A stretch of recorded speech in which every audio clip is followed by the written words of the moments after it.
What's up, everybody? Happy Thursday. Welcome back to another installment of Mr. Eric Reads. For all you young readers to become our future leaders, I welcome you back. Hope you've had a great day. I hope that you learned a lot today. I hope that it was a great day, just in general. So, hope you get your homework done too. Today's book, we're going back to Margret and H.A. classic character that everybody knows the world over. It's Curious George. And Curious George goes to the hospital. So I sure hope Curious George is all right, but you know how that silly monkey can be. So sit back, relax, and enjoy this tale right here on Mr. Eric Reads. This is George. He lived with his friend, the man with the yellow hat. He was a good little monkey, but he was always curious. Today, George was curious about the big box on the man's desk.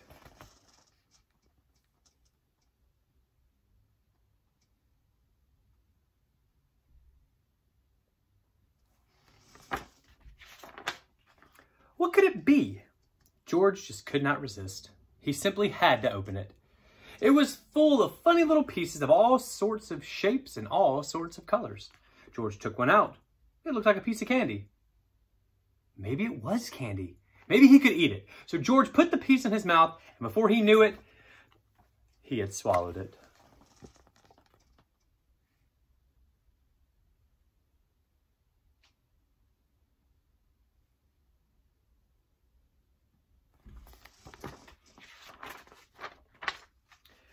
A while later, the man with the yellow hat came home. "Why, George," he said, "I see you have already opened the box with the jigsaw puzzle. It was supposed to be a surprise for you.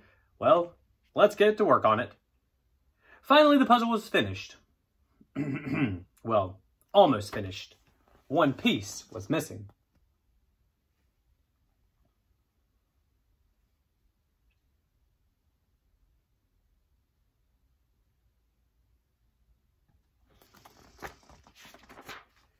The man looked for it everywhere, but he could not find it. That's strange," he said. "It's a brand new puzzle. Well, it cannot be helped. Maybe we'll find it in the morning. Let's go to bed now, George." The next morning, George, however, did not feel well. He had a tummy ache, and he didn't want to eat his breakfast. The man was worried, so he went to the telephone and he called Dr. Baker. "I'll be over as soon as I can," said the doctor.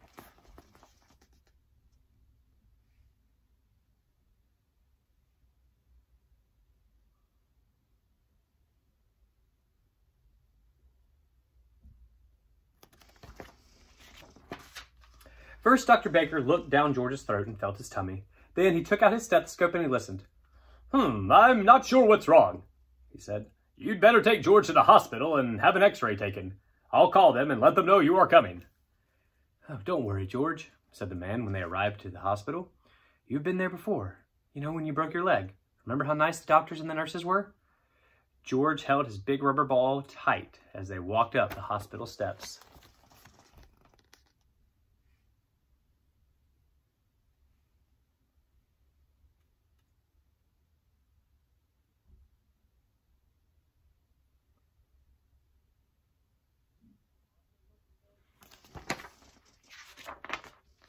A nurse took them down a long hallway to a room where she gave George something to drink that looked white and tasted sweet. "It's called barium," the nurse explained. "It helps the doctors to find out what's wrong with you, George." In the next room stood a big table, and a doctor was just putting on a heavy apron. Then he gave the man one just like it. George was curious. Would he get one too? The answer was no, he did not. "All right, now you get on that table, George," the doctor said. "I'm going to take some x-ray pictures of your insides." He pushed a button and there was a funny noise. "There, now you may get up, and we will have the x-rays developed right away."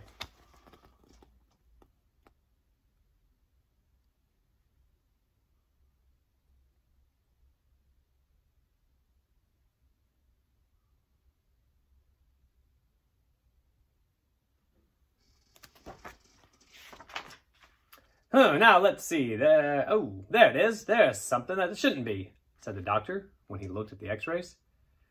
"Why, that looks like... I think that must be the piece that was missing in our jigsaw puzzle yesterday," said the man. Well, said the doctor. "At least we know now what is wrong with our little patient.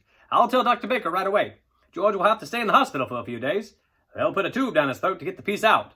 It's only a small operation. I'll call the nurse and have her take you to the admitting office. Many people were waiting outside of the office. George had to wait too. Look, Betsy, the woman next to him said to her little girl. There's Curious George. Betsy looked up for a moment, but she did not smile. Betsy had never been to a hospital before, and she was scared.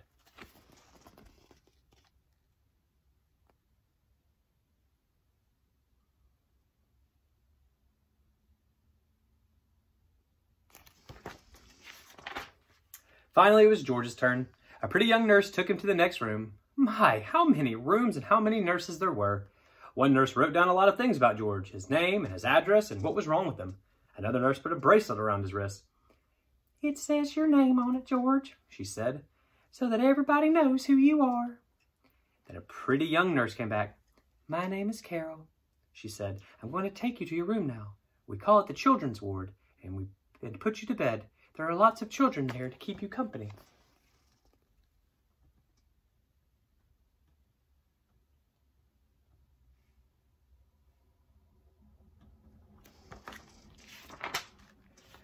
And so it was. There were a lot of children in the room. Some were up and around, others were in their beds, with a doctor and nurse looking after them. Dave was having a blood transfusion. Steve had his leg bandaged and was sitting in a go-kart. Betsy was in bed looking sad. George got the bed next to Betsy.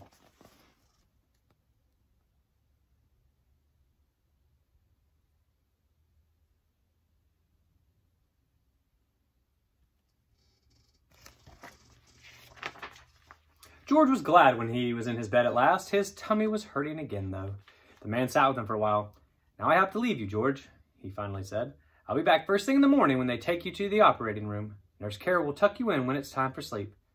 Then he left, and George just sat there and cried. As he had promised, though, the man was back early next morning. The nurses were keeping George very busy. One nurse was taking his temperature, one was taking his blood pressure, and one was giving him a pill. Well, this is to make you sleepy, George, she said. And one was getting ready to give him a shot. Oh.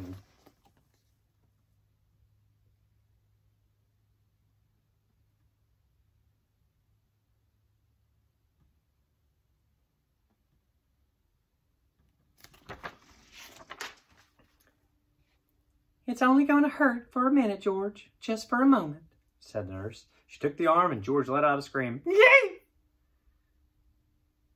But the needle hasn't even touched you yet, she said, laughing. There, now it's done.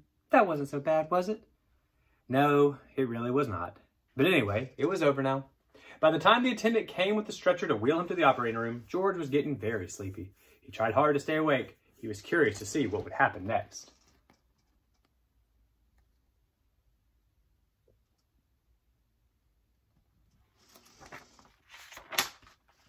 He could see a big table with bright lamps all over it, and doctors and nurses all around. They had caps on their heads and masks over their faces, and only their eyes were showing. One of the doctors winked at George and patted him on the head. It was Dr. Baker, who had been to the house when it all started. He looked funny with his mask on. And then George was fast asleep.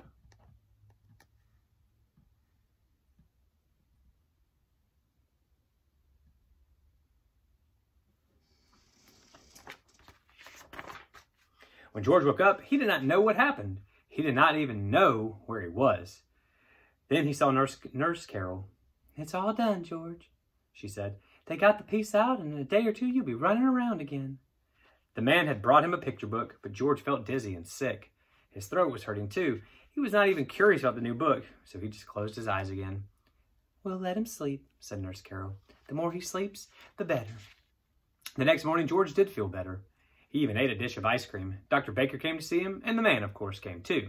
Betsy was watching him from time to time. She seemed a little less sad, but she still did not smile. Steve wheeled his go-kart over to George's bed. Tomorrow, I get to get up and try to walk, he said. Boy, I can hardly wait.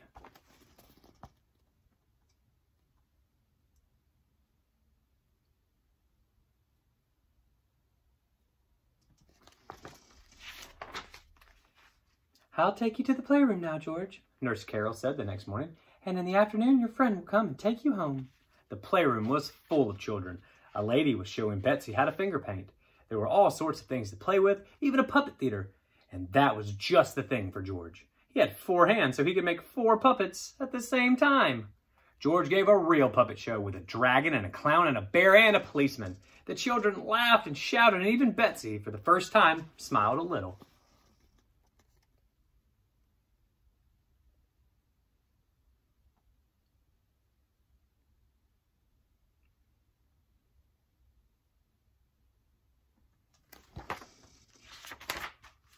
There was a TV set in the playroom and also a record player. George was curious.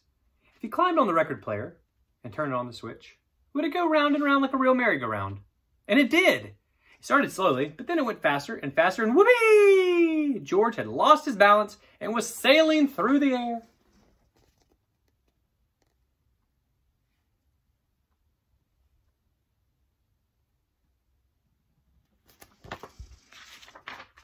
Luckily, George landed on a soft cushion. The children cheered and Betsy smiled again. George was so funny. But then the play lady picked up George. "That's enough for now," she said. "You better take a nap before lunch. We have a big day ahead of us. The mayor is coming to visit the hospital today, and you will be going home later on, George." When George woke up, Steve was just taking his first steps. A nurse was helping him, and the children were watching. The go-kart was just standing there empty, so George was curious again. He looked at it, and he climbed onto it.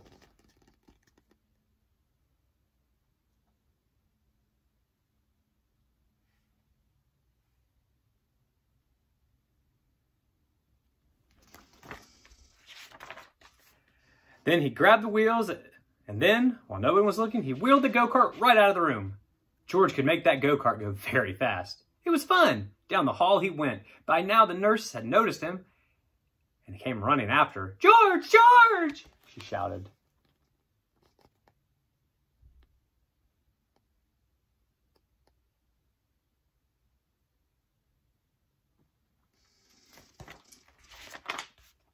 But George was too excited to listen. He wheeled around the corner and down the ramp to the floor below, where some men were busy pushing lunch carts, and a lot of doctors and the nurses were showing the mayor around.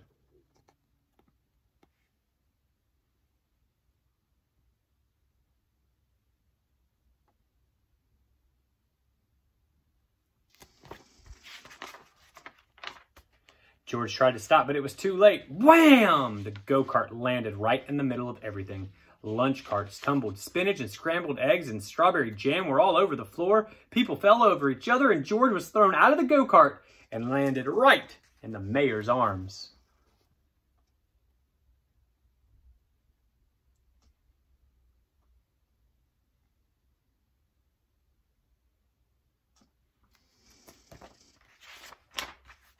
What a mess it was. "He broke all my dishes," someone cried. "He ruined my go-kart," complained another. "What will the mayor think of it?" whispered someone else. And so it went. Suddenly everybody looked up and listened. From above came a happy laughter, and there stood Betsy, laughing and laughing and laughing. Then the children joined in, and then the mayor started laughing, and finally everyone just laughed and laughed. Everyone, that is, except for George.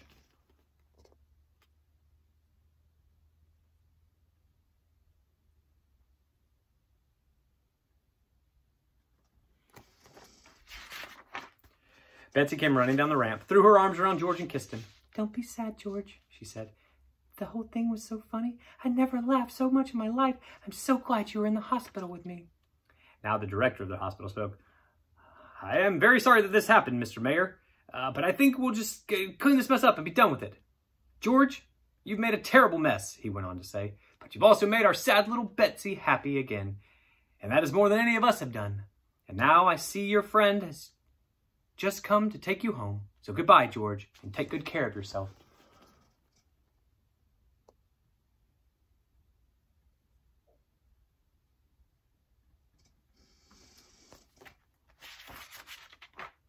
The children crowded around the windows, waving goodbye, when the man in the yellow hat and George were finally leaving the hospital. As the car was turning into the driveway, a nurse, Carol, came running out after them. "Here's a little package of something that belongs to you, George. But don't open it till you get home," she said.